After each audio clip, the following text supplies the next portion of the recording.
Mira and HarlequinAudio present Red Sky Over Hawaii by Sara Ackerman, performed by Jennifer Robideau.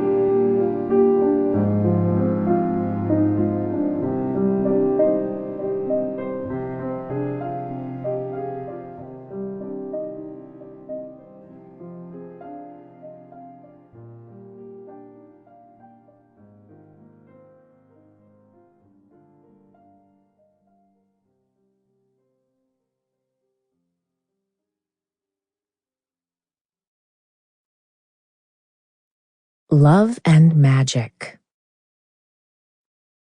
When I close my eyes, I still see the fiery glow of lava in Halema'uma'u crater.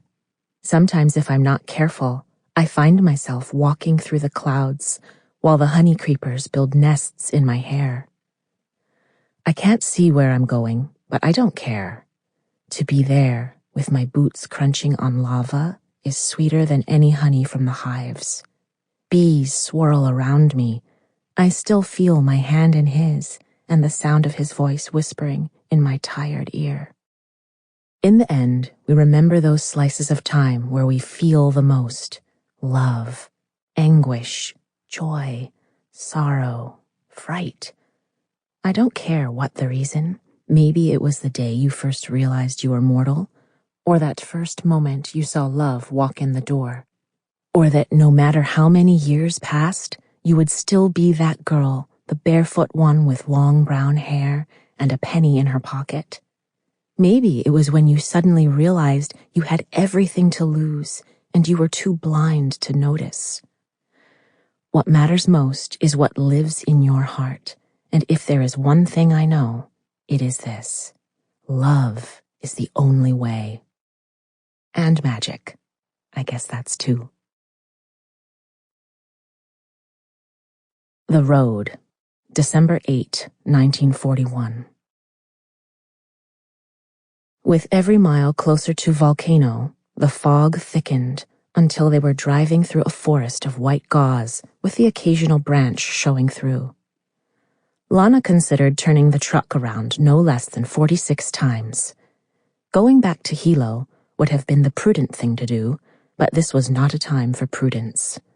Of that she was sure. She slowed the Chevy to a crawl and checked the rearview mirror. The cage with the geese was now invisible, and she could barely make out the dog's big black spots. Maybe the fog would be to their advantage. "I don't like it here at all," said Coco, who was smashed up next to Lana, scrawny arms folded in protest. The child had to almost yell to be heard above the chug of the motor. Lana grabbed a blanket from the floor. "Put this over you. It should help." Coco shook her head. "I'm not cold. I want to go home. Can you please take us back?" Goosebumps had formed up and down her limbs, but she was so stubborn that she had refused to put on a jacket. True, Hilo was insufferably hot, but where they were headed, 4,000 feet up the mountain, the air was cold and damp and flimsy. It had been over 10 years since Lana had set foot at Kilauea. Never would she have guessed to be returning under these circumstances. Marie chimed in. "We can't go back now, sis, and anyway, there's no one to go back to at the moment." Poor Coco trembled. Lana wished she could hug the girl and tell her everything was going to be okay, but that would be a lie. Things were liable to get a whole lot worse before they got any better. "Sorry, honey, I wish things were different, but right now you two are my priority. Once we get to the house, we can make a plan," Lana said.